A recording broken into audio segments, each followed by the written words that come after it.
Eu realmente não gostaria de hoje estar aqui para ter que falar para você, mas é extremamente necessário. Estamos passando em um momento muito especial da história humana. E apesar de termos informações, livros, internet, escolas, faculdades, nós ainda vivemos em um mundo de muita escuridão e de muitas informações distorcidas e desencontradas. De muito engano, de muita exploração, onde o forte, ele prevalece contra o fraco, onde o mais poderoso explora aquele que não tem poder. Enfim, nós vivemos em um mundo de homens que se comportam e vivem como animais. E a lei da selva prevalece o mais forte. Hoje, a maioria das pessoas que tem mais conhecimento, que tem mais poder, exploram as que têm menos conhecimento, as que têm menos poder. Mas não foi para isso que Deus nos deu capacidades extraordinárias. Não foi para isso que Deus nos dotou com dons extraordinários. Não foi para isso que Deus nos capacitou com poder, com conhecimento, com riquezas. Deus dá bênçãos a pessoas para que elas estejam em posição privilegiada, a fim de descerem as pessoas que estão em posição deprimente, para que possa erguê-las. Jesus, quando esteve na terra, nos ensinou a nos dirigir a Deus como nosso Pai.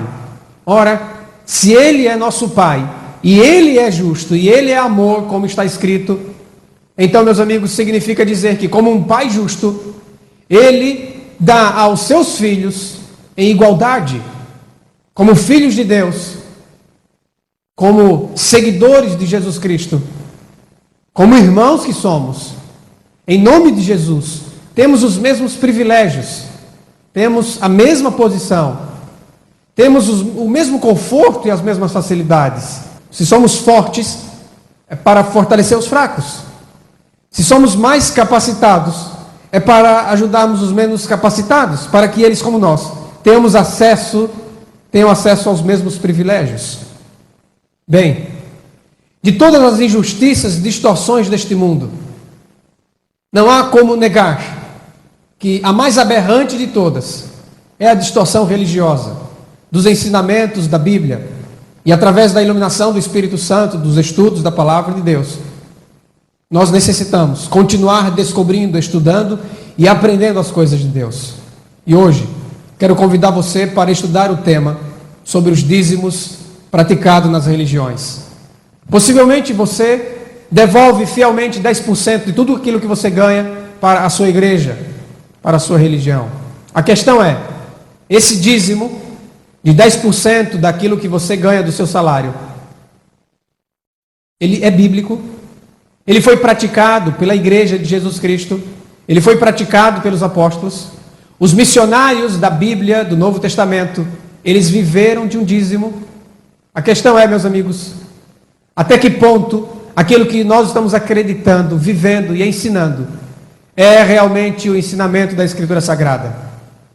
Eu quero convidar você hoje a descobrir comigo que o dízimo praticado pelas religiões, ele não tem fundamento, ele não está fundamentado em Cristo. Ele em nenhum momento foi ensinado por Jesus ou por seus apóstolos, ou praticado pela igreja cristã.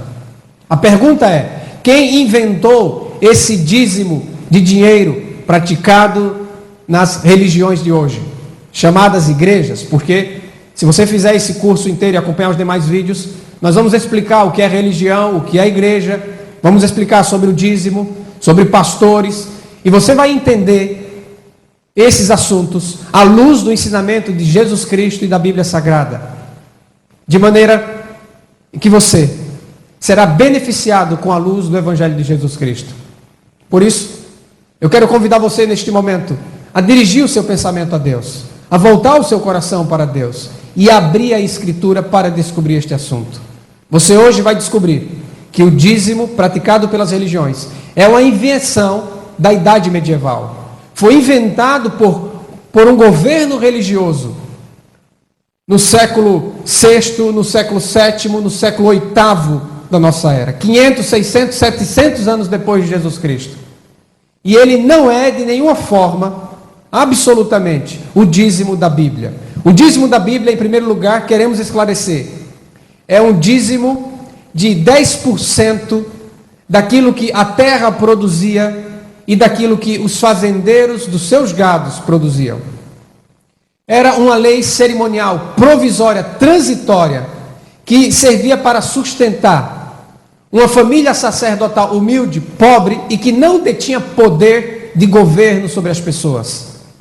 Aquele dízimo, juntamente com os sacrifícios praticados pelos levitas, juntamente com o templo, juntamente com aquela casa de adoração, enfim, todo o contexto daquela lei cerimonial, inclusive a circuncisão, todos aqueles ensinamentos escritos e dados por Moisés, como parte da velha aliança, eram provisórios. E todos eles, quando Cristo morreu, perderam a validade.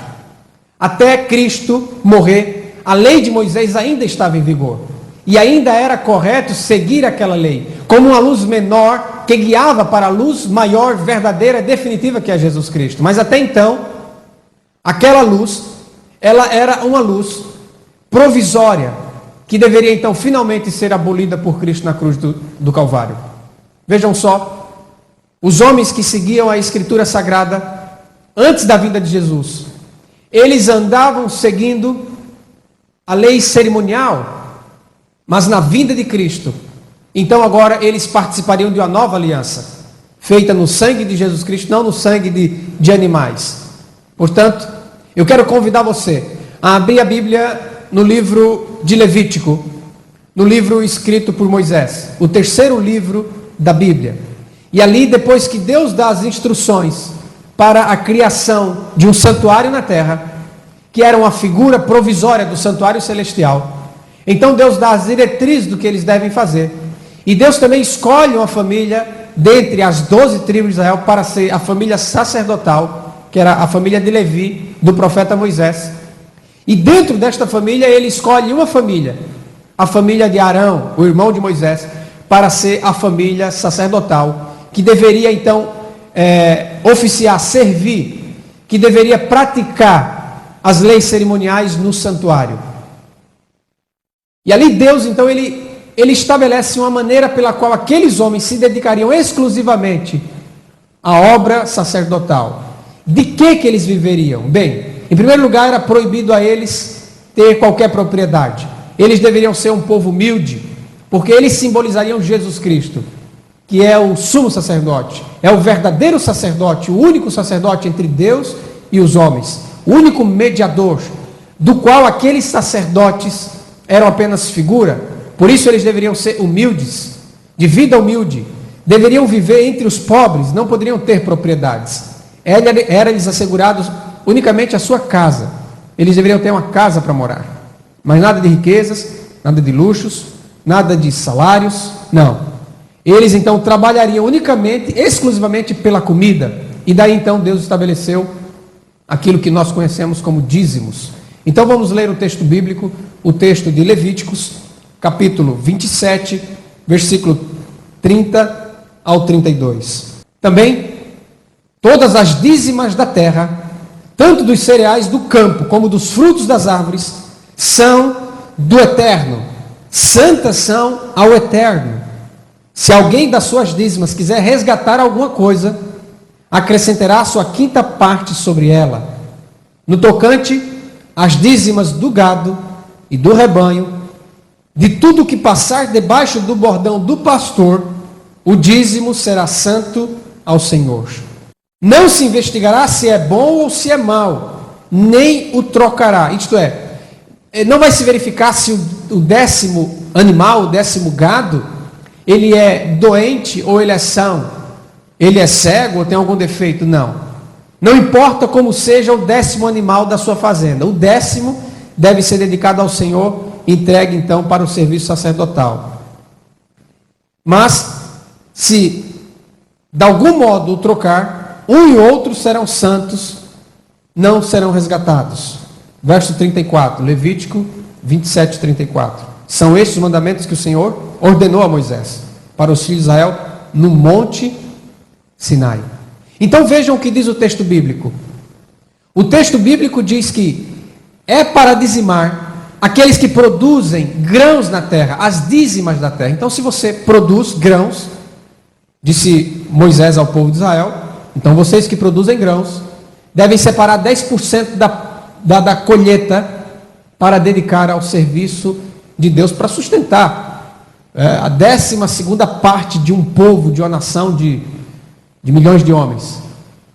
E aqueles que têm fazenda, que têm gados, sejam bois, sejam ovelhas, enfim, eles devem contar. Aquele que tinha 9 animais, ele não dizimava, mas a partir do momento que ele tivesse um 10º animal, então aquele 10º animal que ele produzisse na sua terra, esse animal deveria ser dado ao Senhor e não poderia, de forma alguma, escolher qual animal dá para o Senhor. Era o 10º, não importando qual fosse. Portanto, este texto de Levítico 27:30 é o texto fundamental, inicial, para a lei dos dízimos, dado ao povo de Israel enquanto vagueava pelo deserto. Porque o dízimo, ele é dado em duas etapas. Ele é dado em primeiro lugar para o sustento dos sacerdotes e para o povo de Israel enquanto eles vagueavam pelo deserto, foi 40 anos. E depois Moisés adapta essa lei para o lugar fixo de adoração. E isso ele faz só em Deuteronômio.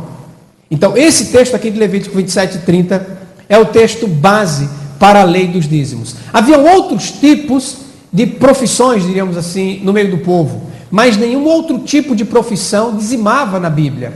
Nenhum ferreiro, nenhum comerciante, nenhum vendedor, em nenhum outro lugar você vai encontrar na Bíblia alguém dando um dízimo de dinheiro ou de uma outra profissão. Era exclusivo para aquele que tinha animais e aquele que produzia grãos. Por isso você não vai encontrar em nenhum momento alguém que tem uma outra profissão entregando dízimos para o santuário. Na verdade, meus amigos, Deus não estava erigindo uma empresa, Deus não estava fazendo um comércio, Deus não estava negociando e vendendo bênçãos a ninguém, absolutamente. Isso fazia parte de uma aliança chamada Velha Aliança, que nunca foi propósito de Deus estabelecê-la na terra. Ele o fez por causa da dureza do coração do povo, que não queria encontrar o seu Deus. Por isso Deus estabeleceu com eles uma velha aliança. Veja o texto bíblico de Êxodo capítulo 19, quando Deus chama Moisés para se comunicar e dar a mensagem dele ao povo, quando ele tira o povo do Egito. Ele disse o seguinte: tendes visto o que fiz aos egípcios, como vos levei sobre asas de águia e vos cheguei a mim. Agora, pois, se diligentemente vocês ouvirem a minha voz e guardarem a minha aliança, então vocês serão a minha propriedade exclusiva, peculiar, especial, dentre todos os povos, porque toda a terra é minha. Vocês serão para mim um reino de sacerdotes e nação santa. São estas palavras, disse Deus a Moisés, que você falará aos filhos de Israel. Êxodo capítulo 19, versículos 4, 5 e 6. Então veja, o propósito de Deus era fazer de Israel uma nação de sacerdotes reais, de sacerdotes a serviço do rei, sacerdotes que serviam a Deus para o mundo inteiro. Mas estes homens, eles não estavam de forma alguma preparados e não aceitaram aquilo que Deus queria. Então Deus teve que fazer com eles uma velha aliança. Eu quero que vocês vejam qual foi a resposta do povo, a rejeição, o momento da rejeição. Êxodo capítulo 20, depois que Deus deu os 10 mandamentos, o povo que tinha presenciado os trovões, os relâmpagos, o clangor da trombeta, o monte fumegante. Então, quando Moisés desceu do monte, Êxodo capítulo 20, versículo 19, o povo disse a Moisés: Moisés, fala-nos tu e te ouviremos, porém não fale Deus conosco, para que nós não morramos. Entenderam? Você entendeu? Deus queria fazer do povo inteiro um povo de sacerdote, mas o povo não quis. O povo disse: não, Moisés, você vai ser o sacerdote, você vai falar conosco, não Deus. Não queremos que Deus fale conosco, nós queremos você. Então o povo estabeleceu ali quem? Um mediador. O povo estabeleceu para si um sacerdote. Respondeu Moisés ao povo: não temam, Deus veio para vos provar e para que o seu temor esteja diante de vocês, a fim de que vocês não pequem. Então Deus entende a rejeição do povo. E Deus usará agora de um velho testamento, de uma velha aliança, para ensinar ao povo o seu amor e a sua salvação. E Deus disse a Moisés, em Êxodo capítulo 25, versículo 8: e me fará um santuário, para que eu possa habitar no meio deles. Ou seja, o Deus Todo-Poderoso, que queria habitar dentro do coração das pessoas, dentro da mente das pessoas, ele estava impedido disso. E ele então disse para Moisés: faça um santuário, para que eu possa habitar no meio do povo. Mas percebam que esse não era o objetivo inicial de Deus. Ele usa este como um plano B. E através da velha aliança que ele estabelece com o seu povo, ele prepara o povo para aceitar Jesus Cristo, para então crer no Cordeiro de Deus que tira o pecado do mundo. Quando Jesus Cristo vem à terra, então Jesus Cristo, ele põe fim a esta velha aliança, a este santuário provisório simbólico, a este sacerdócio provisório simbólico. Ele põe fim a estas leis cerimoniais provisórias e simbólicas. Ele põe fim à circuncisão, ao sacerdócio e aquilo que sustentava a vida do sacerdote. No caso, aqueles dízimos de alimentos. Depois que Deus dá as instruções das leis cerimoniais em Levítico 27, versículo 30 ao 32, então Deus estabelece que nada se deve acrescentar a tudo aquilo que ele falou, nada se deve mudar, nada se deve modificar. O que Deus quis dizer, realmente ele disse. Há uma passagem em Provérbios, capítulo 30, versículo 6, quero ler com vocês. Ele disse: nada acrescentes às suas palavras, disse através do seu profeta, para que não te repreenda e sejas achado mentiroso. Então, quando as pessoas querem pegar esta lei dada a Israel, esta lei cerimonial provisória, que fazia parte de um templo que não existe mais, de um sacerdócio que não existe mais, quando eles quisessem justificar o seu dízimo religioso de hoje com aquele dízimo da Bíblia, eles então seriam achados mentirosos, porque Deus nunca falou isso. Essa lei Deus nunca deu. A lei que Deus deu através de Moisés, foi uma lei abolida. Quando Cristo morreu, o véu do santuário rasgou-se de alto a baixo, e tudo aquilo que era cerimonial provisório, ligado àquela casa de Deus, simbólica na terra, porque Deus não habita em casa, em templos feitos por mãos humanas, então tudo aquilo deixou de existir. Aquele sacerdócio, e também aquela lei de dízimos, e a circuncisão, e os sacrifícios, e o cordeiro, e as datas religiosas, os 7 sábados cerimoniais, enfim, todas aquelas instituições, elas deixaram de ter validade. Por isso, nunca foram praticadas pela igreja cristã, nem ensinadas por Jesus Cristo e seus apóstolos na nova aliança. Quem quer impor tal lei de dízimos sobre os cristãos, é porque, abra sua Bíblia em 2 Coríntios 3, 14 a 17, você vai saber por quê. É porque os sentidos deles se embotaram, diz o texto bíblico. Pois até o dia de hoje, quando fazem a leitura da antiga aliança, o mesmo véu permanece, não lhe sendo revelado que em Cristo é removido. Mas, até hoje, quando é lido Moisés, o véu está posto sobre o coração deles. Quando, porém, algum deles se converte ao Senhor, o véu lhes é retirado. Ora, o Senhor é Espírito, e onde está o Espírito do Senhor, aí há liberdade. 2 Coríntios, capítulo 3, versículos 14 até o 17. Ainda, se alguém insiste em fazer a bênção depender da prática cerimonial dos dízimos, que é uma lei levítica, e que não passa de alimentos, e foi engenhosamente transformada em dinheiro, na Idade das Trevas, na Idade Medieval, 600 anos depois da morte de Cristo. Contudo, nós, Abra sua Bíblia, 2 Coríntios capítulo 4, versículo 2. Contudo nós, não só eu, porque há muitos irmãos que têm descoberto essas maravilhas na Bíblia, descoberto as distorções da história, através da história. Por isso nós também juntamente com os apóstolos de Cristo, nós todos aqueles que estão fundamentados na nova aliança, pelo contrário, rejeitamos as coisas que por vergonhosas se ocultam, não andando em astúcia, nem adulterando a palavra de Deus, antes nos recomendamos a consciência de todo homem na presença de Deus, pela manifestação da verdade. 2 Coríntios capítulo 4, versículo 2. Adulterando a palavra de Deus astuciosamente, num passado distante, há 1.300, 400, há 1.500 anos atrás, e tornaram esse dízimo religioso um requisito de bênção ou maldição para os cristãos. Porém, Gálatas capítulo 3, verso 10.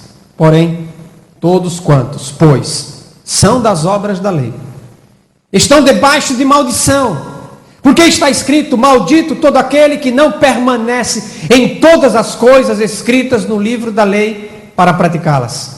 Então, se alguém quer restaurar a lei dos dízimos, terá que restaurar tudo mais que a lei cerimonial diz, como o sacerdócio levítico.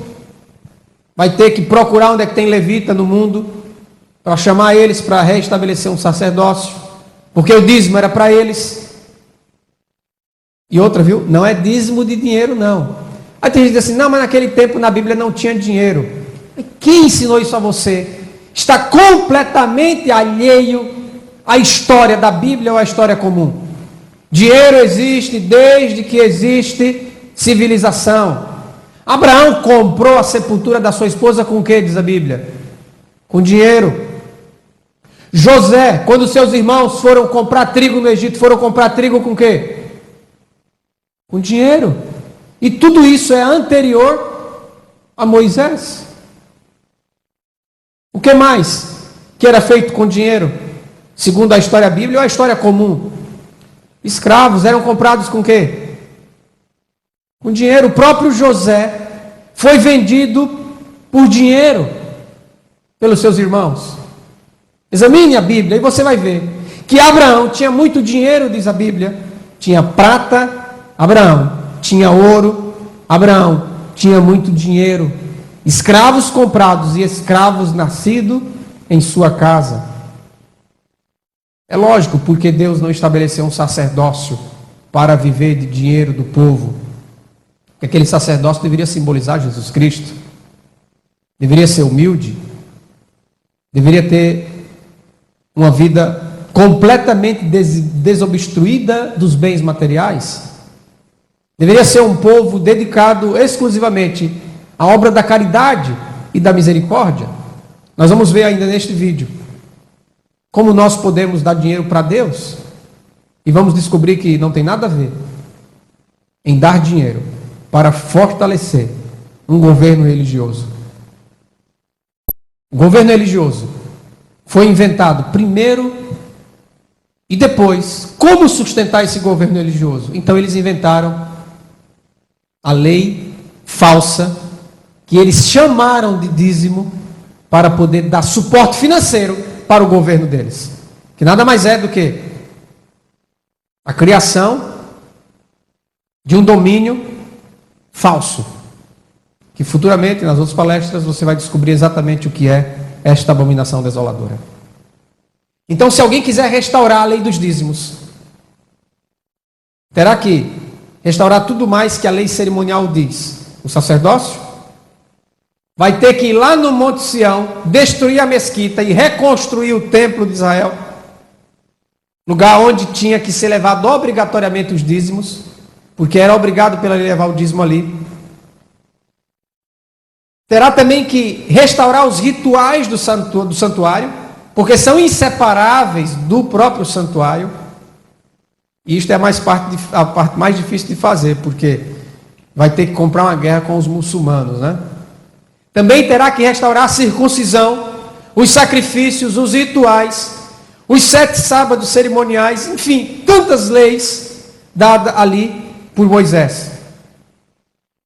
Agora, se para sermos salvos temos que dizimar, pegar 10% do que a gente ganha e dar para um governo religioso, e se a bênção e a maldição depende desta lei, Gálatas capítulo 2, 21, segue-se que Cristo morreu em vão. Se a justiça é mediante a lei, segue-se que Cristo morreu em vão. Deus, ele não está condicionando sua bênção às obras humanas. Deus amou o mundo de tal maneira que deu seu Filho. Ele deu, é gratuito. Evangelho da graça de Deus é gratuito. Aquele que tem fome, venha. Aquele que quer, venha sem dinheiro e sem preço. Comprem sem dinheiro e sem preço. Jesus disse: quem tem sede, vem a mim, e de graça receba a água viva. Se Deus deu o seu Filho, porventura cobraria agora as demais bênçãos? Acontece, meus amigos, que aquela voz satânica que ecoou pelo espaço, quando Jesus morria na cruz, dizendo: ele disse que era filho de Deus, agora por que Deus não vem tirá-lo da cruz? Você disse que você era filho de Deus, mas Deus não ama você porque você está aí sofrendo, porque você está aí morrendo nessa cruz.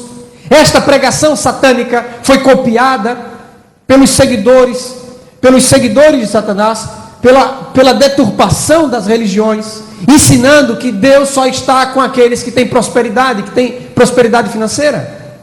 Jesus Cristo estava morrendo na cruz, e ao morrer na cruz, segundo a ótica humana do mundo e de Satanás, ele estava sendo completamente derrotado. Deus não estava com ele.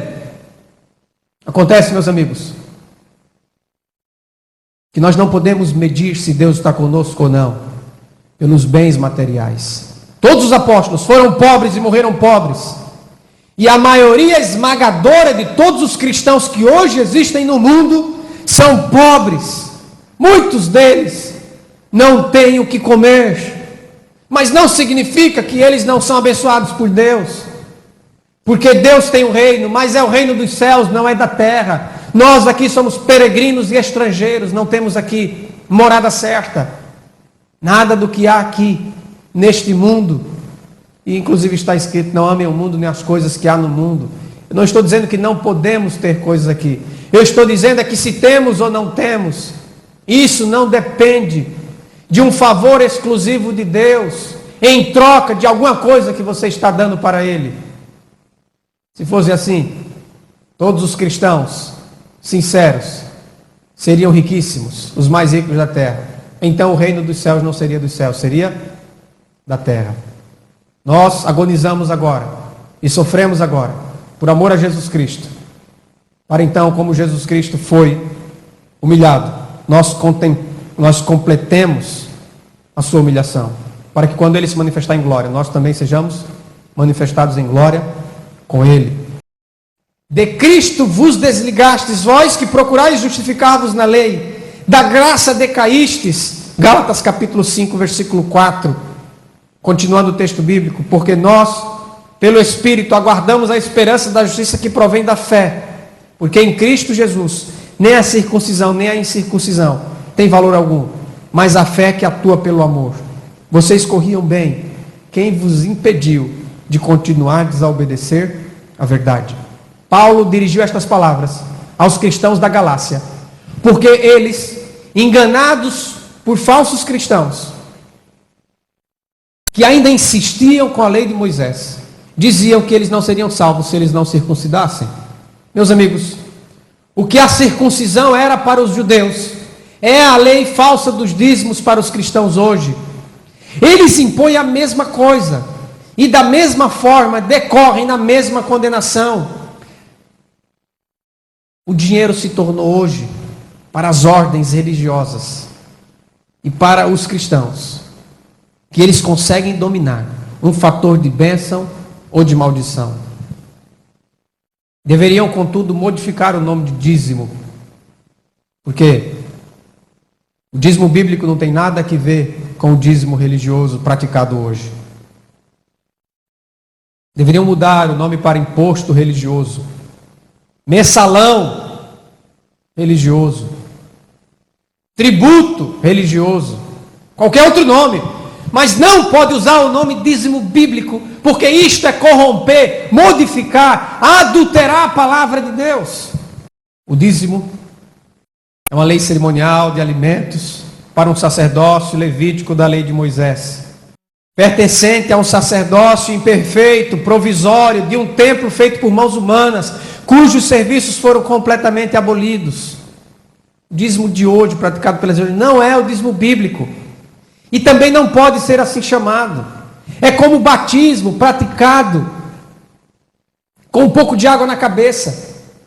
É chamado como batismo, mas na verdade, mundialmente conhecido como batismo, mas na verdade, não pode ser chamado de batismo, porque batismo na Bíblia, a palavra grega batismo, significa mergulhar, mergulhar em água. Então, tanto a palavra batismo, como a palavra dízimo, está com um sentido completamente adulterado, corrompido, fazendo a Bíblia dizer o que ela nunca disse. O falso conceito está embutido na cabeça, e aí quando você olha, você vê esse falso conceito como se fosse verdade, mas é uma adulteração, uma modificação, é uma transformação ilegal daquilo que está escrito. Eu não entrego um dízimo dos meus rendimentos para uma organização religiosa, porque eu sou seguidor de Jesus Cristo e não dos homens. Jesus, ele nunca pagou ou entregou um dízimo para uma organização religiosa. Você pode dar vários motivos para isso, mas o primeiro deles não é porque ele não era fiel à lei de Moisés, porque Jesus cumpriu a lei de Moisés à risca. O motivo real é porque Jesus era carpinteiro.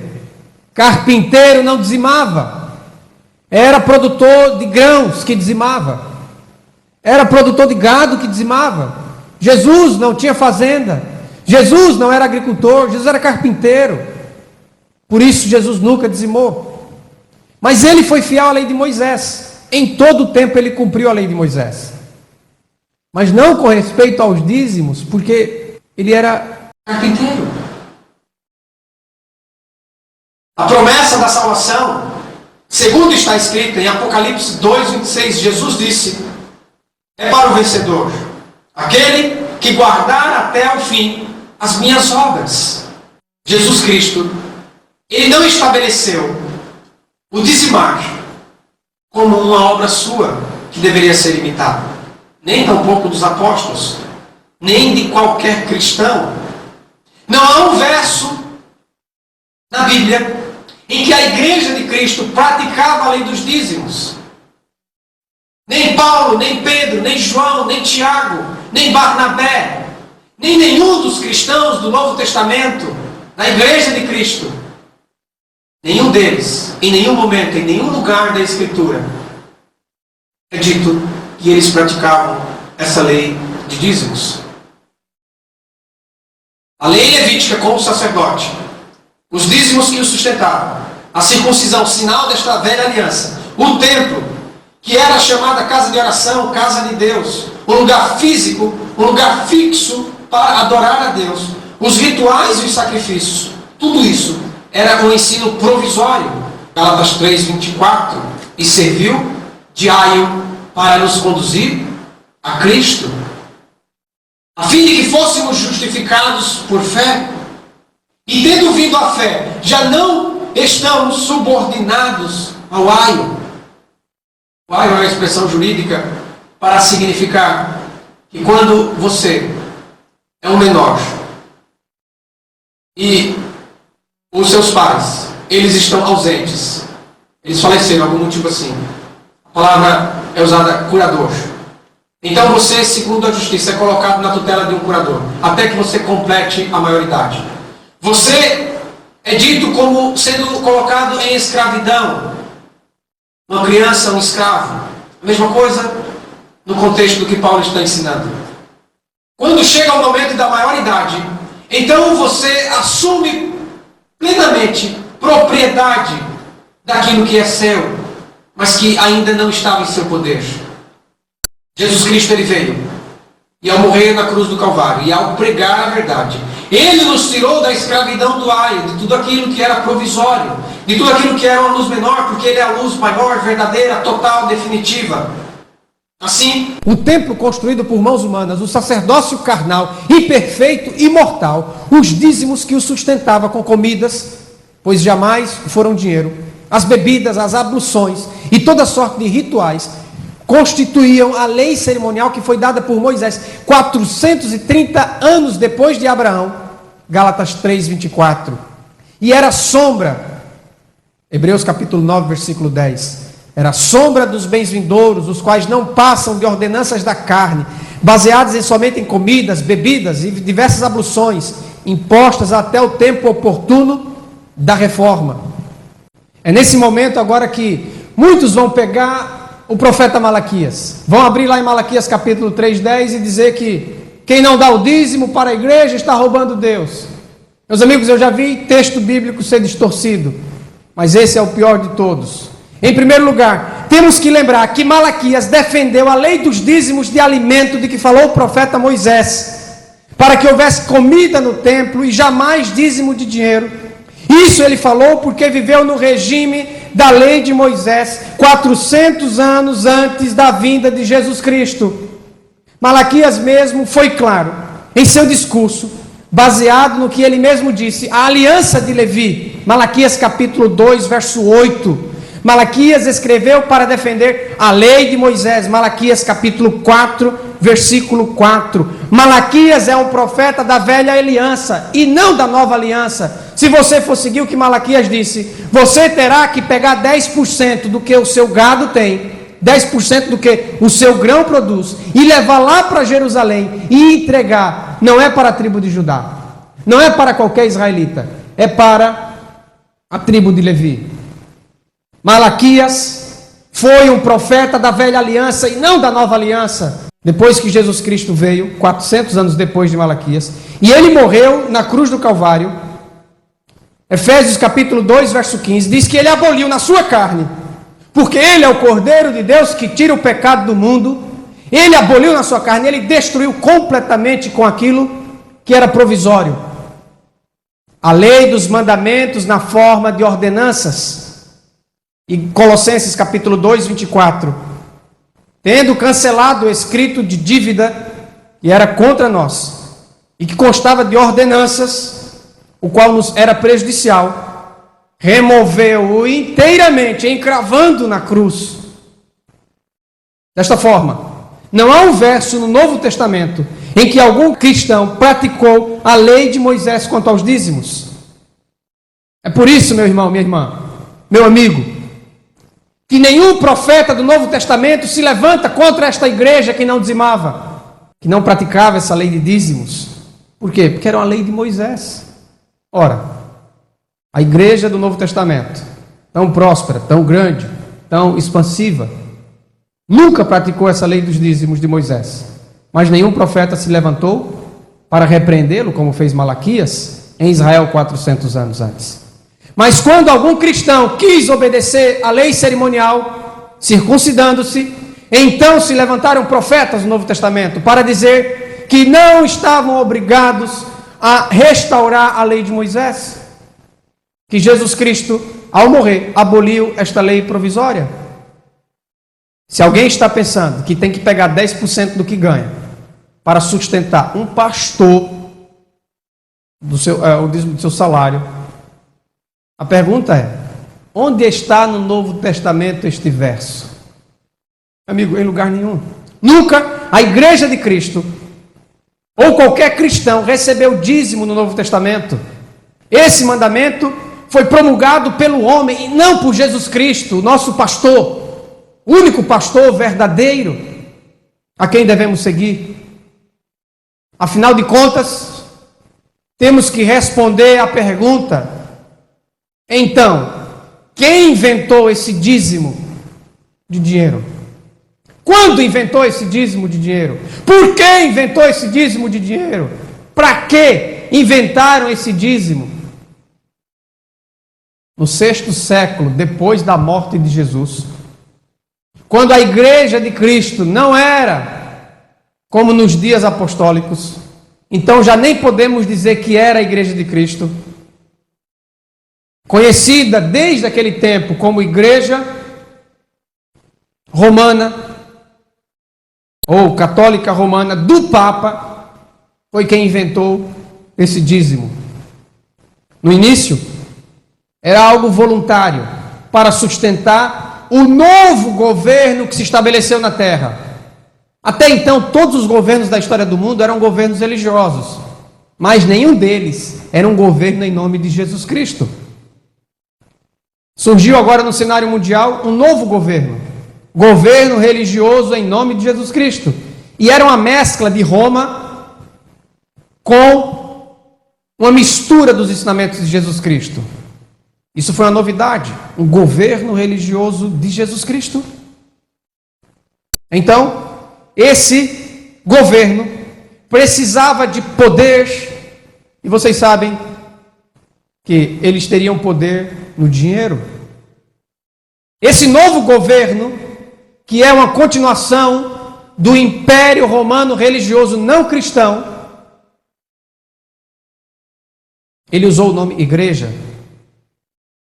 Anos depois da invenção desse governo religioso e desse negócio chamado dízimo, então, já não era suficiente uma colaboração voluntária de 10% do que se ganhava.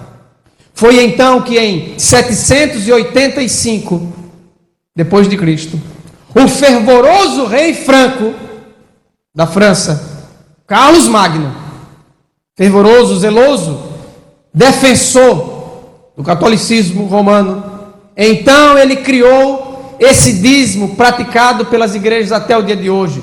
Ele, em 785 depois de Cristo, baixou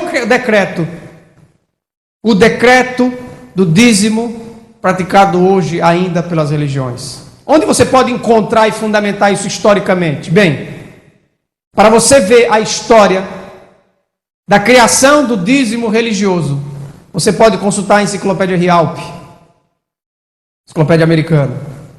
Mas talvez você não conheça essa enciclopédia. Não se desespere. Eu agora há pouco tempo não sabia, foi uma novidade para mim, porque eu descobri estas coisas unicamente com a Bíblia, e depois que me veio o entendimento estas palavras, então eu comecei a pesquisar na história para saber onde surgiu esse falso dízimo. E aí então eu encontrei a enciclopédia Rialp. Mas eu queria algo que o brasileiro pudesse ter acesso. E orei, pedi a Deus. E finalmente me veio aquela convicção de procurar a enciclopédia Barça, que muitos de vocês talvez tenham até em casa.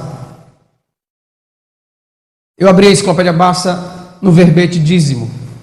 Caros amigos, é impressionante como ali está contada a história do surgimento do dízimo que hoje se pratica nas religiões. Pega a enciclopédia Barça. Aquele registro é fiel da história. E o decreto de 785, onde você pode encontrar fundamentação? Eu vou citar para você, já citei a enciclopédia secular mais importante da nossa língua portuguesa. Agora eu vou citar uma autoridade religiosa, a mais importante do meio religioso, conhecido por todos os estudiosos da religião cristã. O Dicionário Internacional de Teologia do Novo Testamento, sob o verbete dízimo, na página 601. Ali está o decreto de Carlos Magno. Você pode ler o artigo completo, da página 595 à página 601. Ali está declarando o surgimento do dízimo praticado pelas religiões. Esse Dicionário Internacional de Teologia do Novo Testamento, primeiro foi publicado na Alemanha, muitas décadas atrás. Pelo sucesso da obra publicada por grandes estudiosos, ela foi reproduzida nos Estados Unidos algumas vezes e editada. Finalmente ela foi trazida para o português aqui no Brasil. E hoje ela é uma edição única na sua mais nova publicação. Você pode encontrar com facilidade. Ali no verbete dízimo tem a explicação deste decreto de Carlos Magno que fundamenta este falso dízimo. Então, pervertendo as escrituras, os líderes religiosos da Idade das Trevas, Idade Medieval, que foi o período governado pela religião católica romana, foi o Império Romano religioso cristão, que por 1000 anos dominou o mundo, por este período, a prosperidade, a riqueza, a ganância, o luxo e tudo mais que possa existir foi dado ao governo religioso, através de um falso governo religioso, através de um falso dízimo bíblico. Perverteram as escrituras. Esses líderes, nesse período que foi conhecido como Idade das Trevas, a noite escura da terra, enfim, esses 1000 anos, auxiliados pelos reis, porque era junto a religião e o poder político, criaram então um sistema financeiro inteligentíssimo, deturpando o que Deus havia dado para o povo de Israel, e deram a ele o nome de dízimo. Falsificaram a religião de Jesus Cristo. E a Idade das Trevas ainda não acabou para a maioria dos cristãos. Ainda estamos saindo da caverna, ainda estamos saindo da Idade das Trevas. Que não haja orgulho nesta questão, que sejamos humildes e reconheçamos que nós erramos, acreditamos errado, para que nós possamos mudar. A Igreja Católica inventou o dízimo de dinheiro e também inventou o governo religioso. E ela é considerada pelos evangélicos, pelos protestantes, como sendo a besta do Apocalipse, como sendo o Papa, o representante de Satanás. Reconheceram a falácia da criação de um governo religioso no nome de Jesus. Reconheceram tantas instituições da Idade Média como sendo falsas e não bíblicas, e daí surgem muitos movimentos cristãos. Mas essa Igreja Católica Romana, do Papa, que eles consideram a besta, o representante de Satanás, que criou esse falso dízimo, reconheceu a falácia do dízimo religioso. E o Papa Bento XVI extinguiu o termo dízimo do 5º mandamento da igreja, promulgado em 28 de junho de 2005 e republicada pela Conferência Nacional dos Bispos do Brasil. E eles entendem que com o tempo as pessoas vão mudar as suas palavras, se adaptar a essa mudança feita pelo Papa Bento XVI, que reconheceu a falácia da invenção dos dízimos. Roma criou e Roma matou. Mas os cristãos ainda estão copiando Roma. Não só o governo de Roma, como copiando a maneira que este governo tem poder. Eu gostaria de ter todo o meu dinheiro de volta. Por 15 anos que eu fui enganado. Achei que estava dando dinheiro para Deus, mas na verdade eu estava sustentando uma empresa religiosa, um governo de homens. A pergunta é: será que vão devolver o meu dinheiro para que eu possa de fato entregá-lo para Deus? Se eu quiser depositar um dinheiro na conta de Jesus Cristo, alguém aí sabe o número desta conta? Daqui a pouco eu vou dizer para você qual o número da conta de Jesus. Se você quiser dar dinheiro para Deus, eu vou ensinar como. Não que eu de mim mesmo saiba alguma coisa, mas simplesmente eu vou mostrar para você na Bíblia o que a Bíblia diz sobre este assunto, e você vai entender. Jesus disse: as minhas ovelhas ouvem a minha voz e elas me seguem. Elas não seguirão a outro, mas elas seguirão a mim. Eu vou guiá-las, sem falar em todas as injúrias, em todos os falatórios indevidos, sem falar em todas as perseguições que temos que sofrer por acreditar diferente, não em uma nova verdade, senão na verdade antiga, ensinada e praticada por Jesus Cristo. Meus amigos, hoje acreditar no certo é entendido como errado, acreditar na verdade é entendido como acreditar na mentira, e para muitos acreditar na mentira é verdade, para muitos aquilo que não é verdadeiro é verdade. Estão com mensagens dentro de sua memória e por isso não conseguem compreender aquilo que está sendo anunciado. Graças a Deus, que apesar de toda injustiça praticada pelos governos religiosos em nome dele, ele foi maior na minha vida. E hoje, olhando para Ele sem os óculos do engano, sem os óculos da falsa religião, criada pelos homens, eu posso afirmar que Ele é justo, justo com seus filhos, e que no reino dele não há exploração nem desigualdade. Eu amo mais Jesus, eu te amo mais, Jesus, mais do que nunca. Eu celebro a tua bondade, a tua justiça, porque tu és o Rei eterno, somente tu és o Senhor, somente tu és o meu pastor. E posso dizer, nada me falta. Louvado seja o Eterno, porque agora o Eterno passou a reinar, passou a governar. Na minha vida, eu deixei com César o que é de César, entendi, e deixei com Deus o que é de Deus. Aconteceu a separação dos poderes. Aos homens o governo do mundo, a Deus, em Jesus Cristo, o governo da fé, do reino de Deus. Jesus virá buscar o seu rebanho, e não o rebanho do pastor fulano, do pastor cicrano, do pastor A, do pastor B, pois os que se apropriam de ovelhas alheias são ladrões e salteadores. Quem dera entendessem o que significa a resposta de Jesus Cristo ao desafio dos líderes religiosos. Mateus 22, 21, dai a César o que é de César, e a Deus o que é de Deus.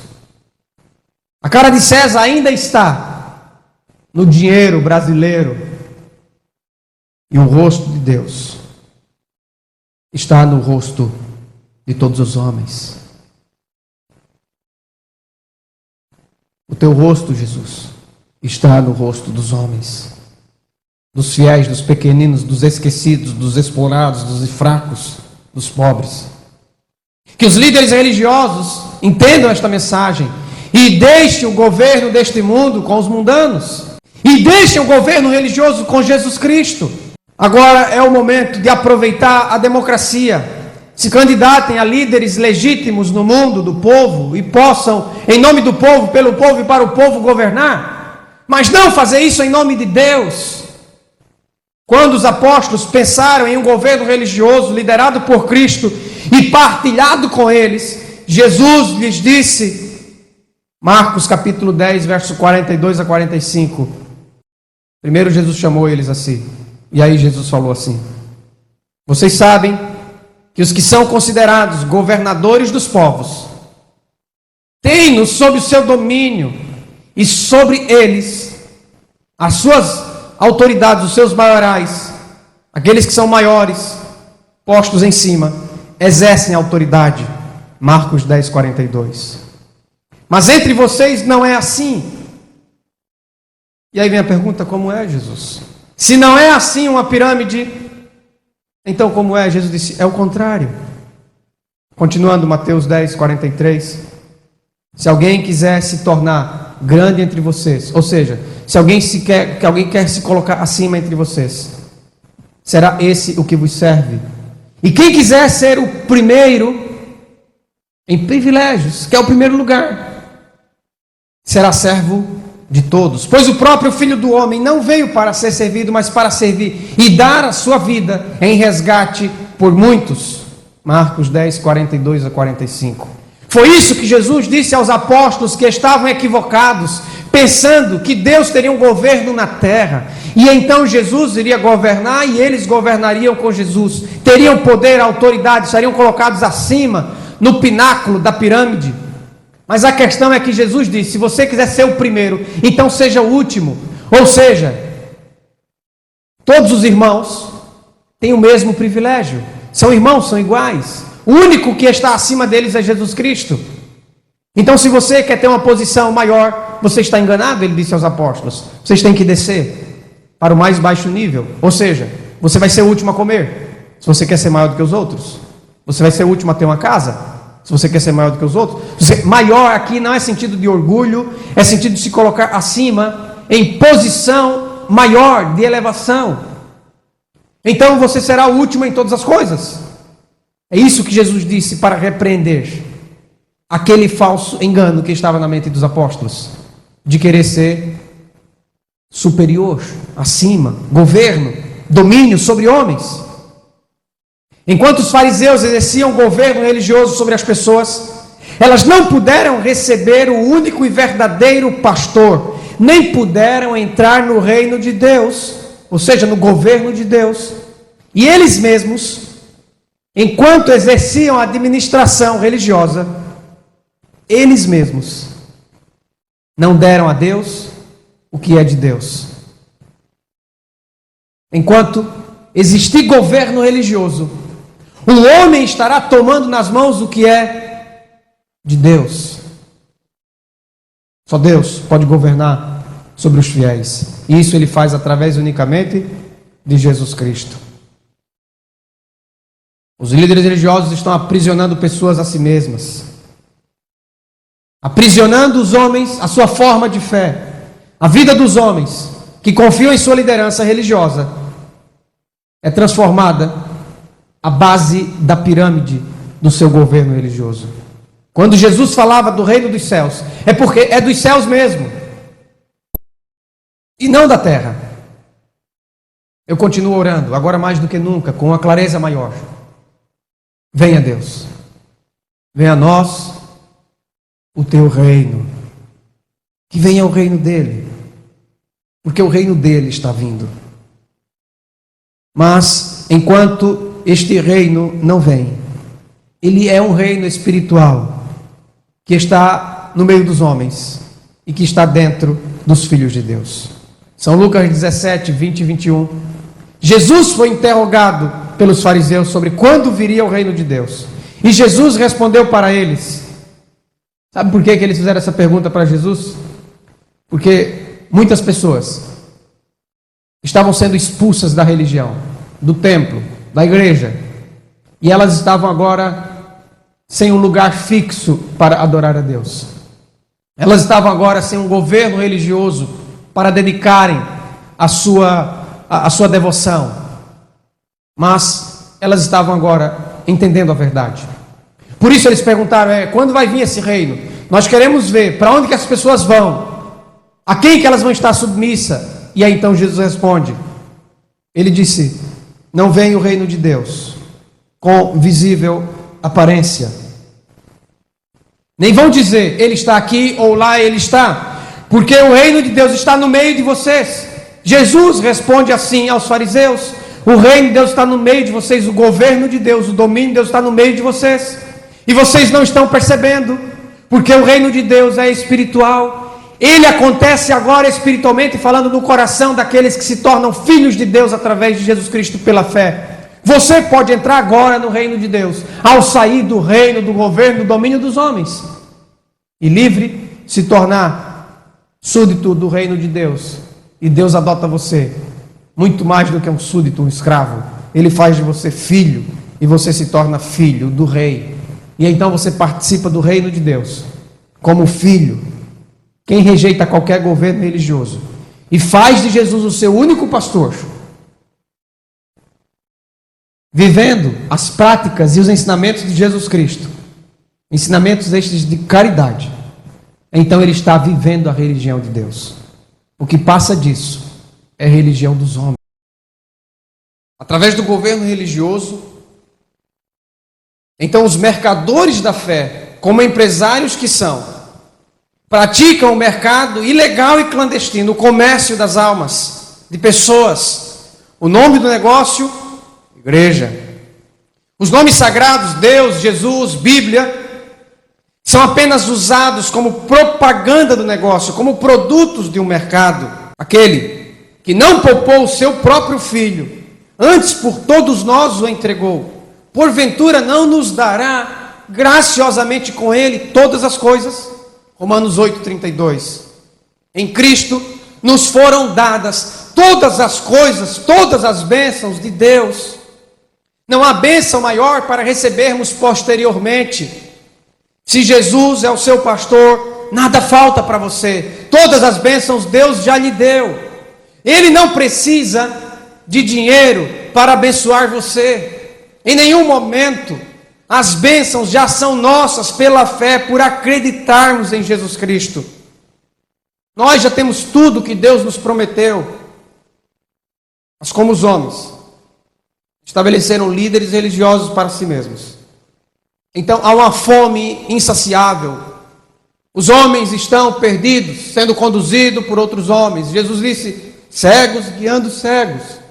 Na verdade, não é porque a pessoa que está guiando não tem entendimento, não tem inteligência, não tem sabedoria. Tem sim, e não tem pouca não, tem muita. Faz o povo trabalhar para si, de graça. Ainda paga para trabalhar para si. Enquanto os irmãozinhos estão na fila do SUS, tem a maior e melhor cobertura de planos de saúde. Então não são, em nenhum momento, cegos no sentido do mundo, não. No sentido do mundo, eles veem com 4, 5, 6, 10 mil olhos. Olham por todos os lados. São muito diferentes dos santos de barro. Santos de barro têm olhos, mas não veem. Esses santos religiosos têm olhos e veem muito bem. Enxergam longe. Aqueles outros lá de barro têm mão, mas não pegam. Esses pegam. Pegam em grandes quantidades de dinheiro. Então, negócio da fé é um negócio extremamente próspero. Está prosperando. As pessoas voltam sempre, inadvertidamente, pagam alto por isso. Voltam sempre à mesma fonte dos homens. São eles os homens dominados, escravizados. São eles uma fonte inesgotável para os governos religiosos, para os multimilionários que exercem o comércio, cujos gerentes do negócio podem dizer, eles sim podem dizer que nada lhes falta deste mundo, porque tem tudo. Nós não podemos conseguir por dinheiro aquilo que Deus nos deu gratuitamente. E tudo nos foi dado em Cristo pela graça mediante a fé. Se Deus entregou o seu Filho gratuitamente para conceder vida eterna ao que crê, porventura Ele estaria agora cobrando dinheiro dos fiéis para poder dar outras bênçãos? Estaria Deus cobrando de você dinheiro para poder te abençoar? Os homens pintaram Deus como um mercador, um empresário. Eu te abençoo, mas você me dá dinheiro. Na verdade, meus amigos, o Evangelho de Deus faz bem pobres, mas o Evangelho dos homens faz bem a eles mesmos que pregam este Evangelho. Deus é representado como sendo mesquinho pelos pregadores que estão refletindo o seu próprio caráter interior, pois são mesquinhos na compreensão espiritual e estão, por assim dizer, profanando o sangue da nova aliança, insultando o Espírito da graça. Cumpre-se a palavra que diz, conforme está escrito em 2 Pedro, pode ler na sua Bíblia, capítulo 1 até o versículo 3. Atente bem para esta leitura. Assim como no meio do povo surgiram falsos profetas, e aí Pedro falando, se referindo ao passado, no meio do povo surgiram falsos profetas, assim também haverá entre vocês falsos mestres, os quais introduzirão dissimuladamente heresias destruidoras, até o ponto de renegarem o soberano Senhor que os resgatou, trazendo sobre si mesmos repentina destruição, quer dizer, uma destruição surpresa. E muitos seguirão as suas práticas imorais. Agora eu vou abrir um parênteses aqui para a descrição de Pedro. Práticas imorais. Eu pergunto, será que há algo mais imoral que aconteça na religião do que a exploração financeira praticada em nome de Deus?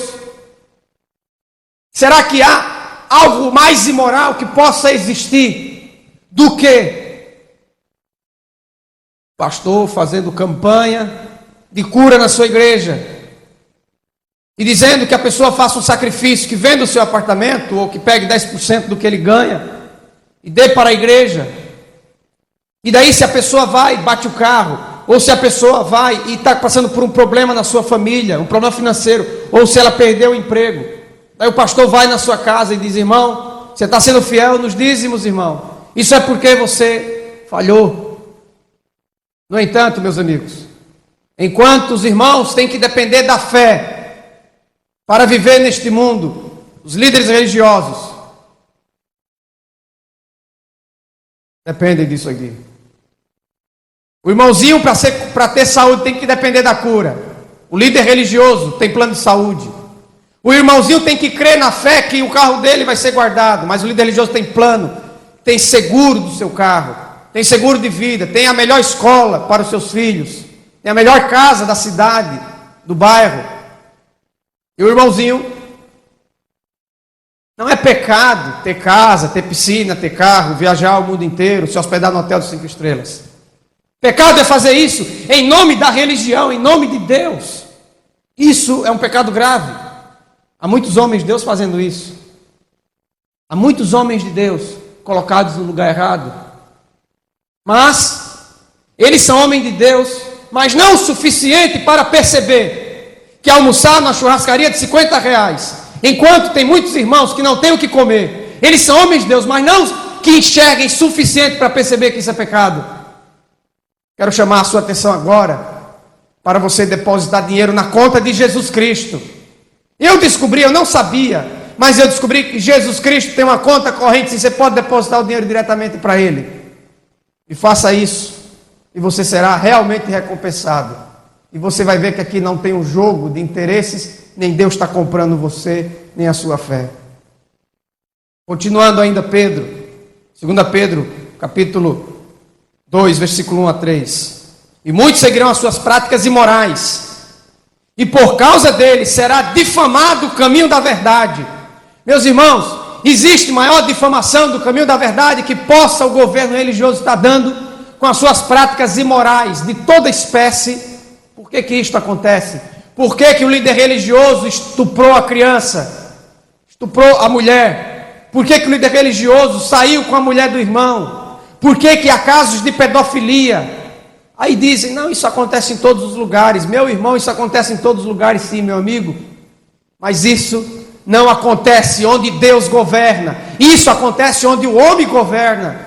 E acontece que aos homens darem para si mesmo líderes religiosos, tomando o lugar de Jesus Cristo e sustentando o governo religioso, deram para eles acesso à sua intimidade que pertence unicamente a Jesus Cristo. O problema não é que padres não casam, porque tem pastores casados praticando as mesmas barbaridades. O problema é que estes homens são ovelhas e devem viver como ovelhas e deixar o lugar de líder religioso para Jesus Cristo. Aí vai acabar todo esse problema.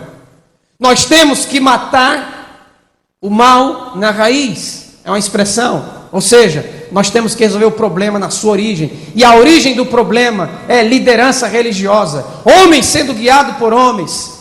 Quando Jesus disse, são cegos guiando os cegos, não é porque aquele que guia não tem inteligência e não tem visão. É que aquele que guia tem uma visão mundana. Porque aquele que tem a visão espiritual, ele não guia ninguém. Jesus é o guia, Jesus é o pastor, Jesus vai à frente, todos nós somos irmãos iguais. E olhamos uns para os outros no mesmo nível, e não um acima do outro. Continuando, também movidos de ambição por dinheiro, disse Pedro, profetizando, farão comércio de vós.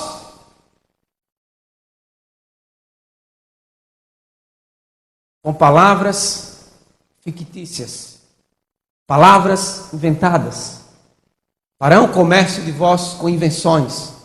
O dízimo religioso é uma invenção de homens. E através de uma religião forjada no cartório, é feito comércio de você. Você é parte do comércio dos homens. Mas faz muito tempo que o juiz está alerta, diz Pedro, e o destruidor deles está acordado. O juízo vai chegar.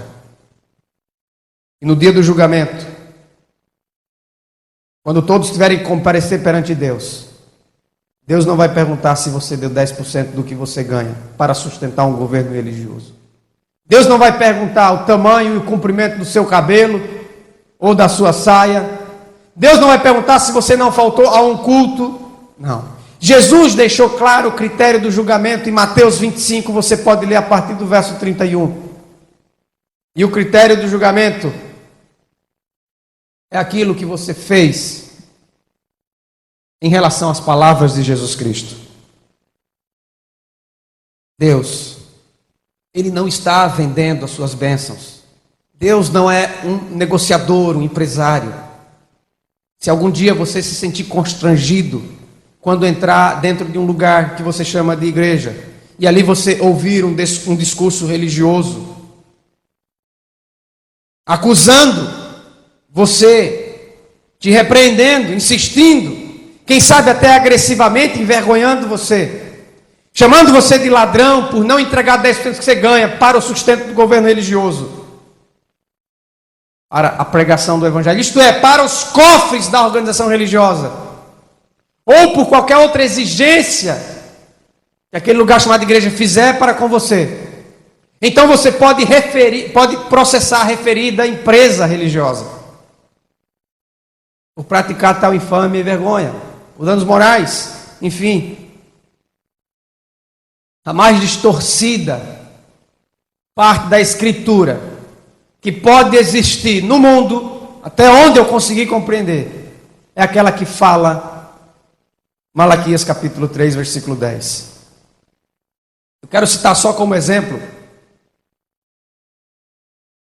o voto escrito, publicado, não de forma ampla, por isso para muitos vai ser uma surpresa, mas de forma restrita para os administradores que governam a fé e a religião dos homens. Quero citar como exemplo o voto desta organização religiosa. Olha o que ela disse: o dízimo é do Senhor e deve ser devolvido à casa do tesouro, à tesouraria da associação. Você está me perguntando aí, de que organização religiosa é? Bem, você pode encontrar essa citação no livro Regulamentos Eclesiásticos Administrativos da Divisão Sul-Americana da Igreja Adventista do Sétimo Dia, 1998. Você vai encontrar isso na referência V12.5. Ali você vai encontrar isto que eu estou dizendo. É o chamado livro de praxes, conhecido. Estou só dando um exemplo, mas isso é a compreensão de toda organização religiosa, todo governo religioso. Vou ler outra vez a citação do que está escrito: o dízimo é do Senhor e deve ser devolvido à casa do tesouro, à tesouraria da associação. Ou seja, será que a escritura de Malaquias 3:10, aquele profeta de Deus, mas um profeta da velha aliança, será que ele concorda em sua verdadeira interpretação que as contas bancárias da associação das religiões é a casa do tesouro de Deus? Ainda que nenhum cristão em são discernimento acredite nisso, na verdade, os homens estão sendo cúmplices dessa interpretação. No ano 2008, a referida empresa religiosa, somente no seu escritório maior, porque é uma estrutura, assim como um governo qualquer, o governo brasileiro, o governo americano, uma estrutura piramidal. Então, o escritório maior, sediado nos Estados Unidos, no ano de 2008, agora recentemente, só este escritório depositou, como faz todos os anos, com variações de dinheiro, depositou 212 milhões de dólares na Bolsa de Valores de Nova York. 212 milhões de dólares em 2008. Eu não sei quanto foi em 2009, nem sei quanto foi em 2007, não estou acompanhando. Na Bolsa de Valores de Nova York. A questão é que isso é só sombra, isso é só a ponta do iceberg, isso é o dinheiro que sobrou depois de tudo que foi gasto em um ano. E sabe qual é a principal fonte de renda dos governos religiosos, da grande maioria? É o chamado dízimo. Então, do que sobrou dos dízimos de um escritório, São Geral, da chamada Igreja do Sétimo Dia, uma poderosa empresa religiosa, o que sobrou, 2008, foi para a Bolsa de Valores de Nova York. E foi 212 milhões de dólares. São coisas que os fiéis não têm a mínima consciência do que acontece, nem como o dinheiro é gasto, nem sabe quantos bilhões de reais se arrecadam a cada ano pelos cofres da organização religiosa, e nem sabe como é gasto. Enfim, nem sabe o tamanho da concentração de poder que tem os administradores que governam as organizações. As organizações religiosas rejeitaram o governo espiritual de Deus e seguem o seu próprio estatuto e o seu próprio governo. E como resultado da exploração dos fiéis enganados, enriquecem mais e mais. Os fiéis pensam que estão enviando dinheiro para Deus, mas na verdade estão cooperando com a religião dos homens, fazendo-os cada vez mais poderosos. Estas ordens religiosas nomeiam homens e exaltam homens. Também eles usam esse poder que possuem, para rebaixar homens e humilhar homens. É bom aqueles que eles dizem que é bom, é ruim aqueles que eles dizem que é ruim. E quando chegam ao máximo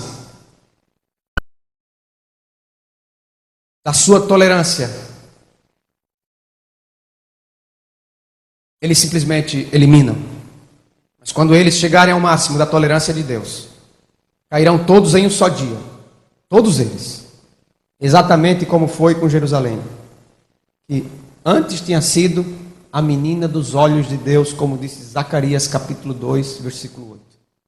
Mas a menina dos olhos de Deus cresceu, virou uma mulher, se prostituiu, adulterou e está em adultério, é uma prostituta e ainda não estão vendo.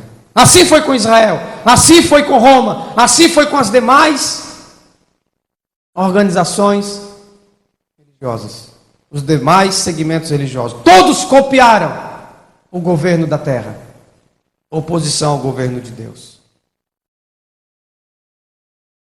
João capítulo 12, versículo 6. Cita que Judas, que era chamado tesoureiro dos apóstolos,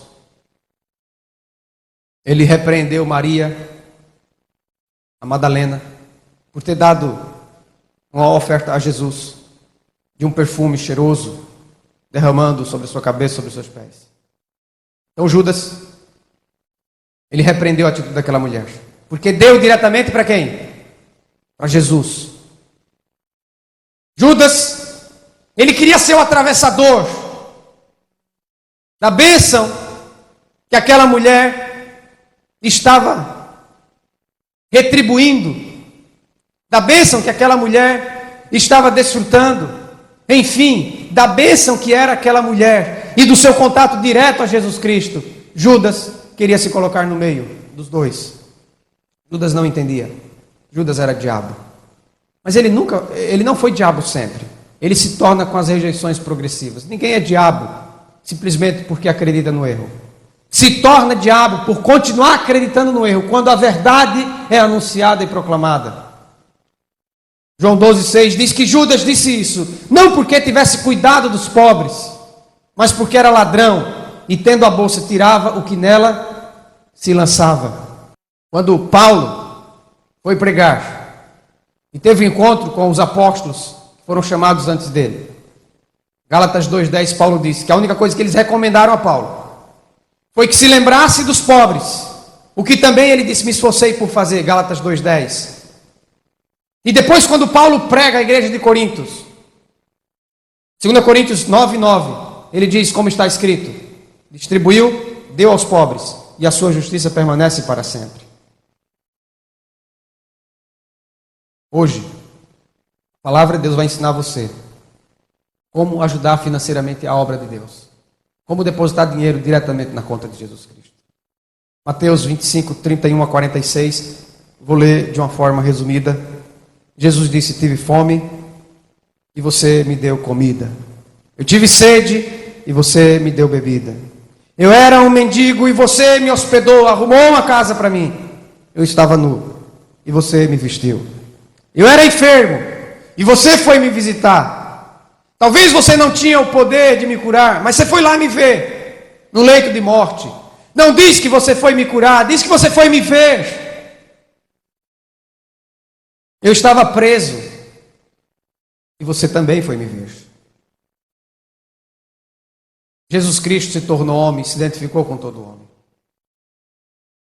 Há muitas pessoas que estão presas hoje, porque não tiveram o privilégio de nascer em uma família estruturada. Por isso, com uma mãe muitas vezes prostituída, um pai muitas vezes drogado, Com 3 anos de idade aprendeu as coisas erradas. Com 5 anos aprendeu a fumar. Com 10 anos aprendeu a roubar. Com 15 anos aprendeu a usar drogas pesadas. Com 17 aprendeu a traficar. Com 18 matou alguém. Com 19 estava preso, está preso até hoje. Mas ele é simplesmente fruto de uma estrutura, de uma sociedade injusta, desigual, exploradora. Que para existir um poderoso tem que haver muitos fracos, um sábio tem que haver muitos ignorantes. A questão é, meu amigo, se ele tivesse nascido talvez no seu lar, ele não seria um preso. Jesus disse: vá ver o preso. Sempre que o fizestes a um destes meus pequeninos irmãos, a mim o fizeste, disse Jesus. Uma melhor tradução para o texto grego, pequeninos, seria esquecidos. Então vamos reler o texto. Sempre que o fizestes a um destes meus esquecidos irmãos, a mim o fizeste. Então hoje, eu digo para você, onde está a conta corrente de Jesus Cristo? É a conta do pobre. Provérbios capítulo 19, versículo 17. Quem se compadece do pobre, a Deus empresta, e Ele lhe paga o seu benefício. O pobre é aquele que está em posição de inferioridade, é aquele que está abaixo de você e não acima de você. Você tem que mandar força, não para cima, força para baixo, para levantar quem está no chão. Você tem que mandar dinheiro não para cima, é para baixo, para tornar o desigual igual a você. Ele tem que dormir no seu colchão, ele tem que morar na sua casa. São forças de expressão de linguagem, o que eu estou querendo dizer. Em nome da religião, nós não podemos ter mais do que os outros. Nós podemos ter mais do que os outros em nome do nosso trabalho comum, normal, em nome do povo, pelo povo, para o povo, como quer que seja o mundo político, ou por uma empresa, por um concurso que você passou e está ganhando bem. Então você pode isso, mas não em nome da religião, não em nome de Jesus Cristo, não ganhando às custas da ignorância e da fraqueza do povo. Não, em nome de Jesus, o que você tem que fazer, em nome da religião, é mandar para baixo e não para cima, é erguer o que está caído, é ir ao necessitado, prestar um culto verdadeiro a Deus, não é se envolver com pessoas que estão de barriguinha cheia, em um lugar, em um ambiente maravilhoso, ficar cantando alegremente, enquanto ao seu lado, milhares e milhares estão morrendo de fome, com a barriguinha vazia, quando milhares e milhares estão chorando lá fora, adoecidos, enfermos.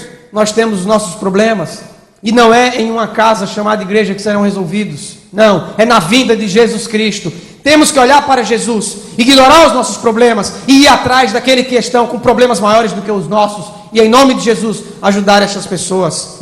O pobre é aquele que está em posição de inferioridade, são os esquecidos, os injustiçados, os indefesos, são os inválidos, é qualquer um que está em desvantagem em relação a você. Se você quer adorar a Deus, adore a Deus, amando, ajudando, salvando aquele que está abaixo de si.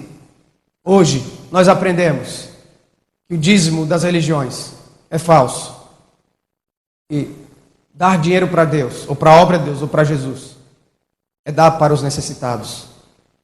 Vamos tirar o foco do homem, vamos deixar de exaltar o homem, e vamos colocar os homens em igualdade. Em nome de Jesus Cristo, não pode haver nem rico, nem pobre, grande, pequeno, líder e liderados, governantes e governados, maiores e menores, homem ou mulher, porque em Cristo nós todos somos um. Jesus nos chamou e disse: eu sou o bom pastor, eu dou a minha vida por vocês, e vocês que são as minhas ovelhas me ouvem e me seguem, e quem me segue não andará nas trevas.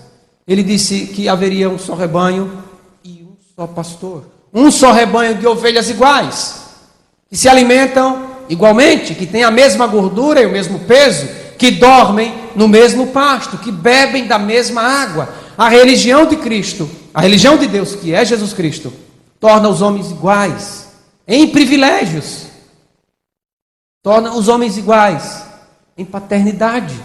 Somos todos filhos de um mesmo Pai e não desiguais. Com poder, com fervor, com alegria, entreguemos para Jesus o que nós temos. Não 10%, não 20%, não 30%. Entreguemos tudo a Ele, para glorificar a Ele. E isso fazemos quando nós cumprimos a sua palavra. No dia do juízo, o critério do julgamento é este. E neste julgamento, hoje, há comprovações claríssimas de que as organizações religiosas, os governos religiosos, são os mais réprobos, condenáveis que possam existir. Porque eles fazem bem somente a si mesmos. Em nome de Jesus, saia do cativeiro, porque Ele quebrou as tuas algemas. Em liberdade vá fazer a obra de Deus. Fazer a obra de Deus, exaltar o nome de Deus, o nome de Jesus Cristo. Indo em busca dos esquecidos. Amém.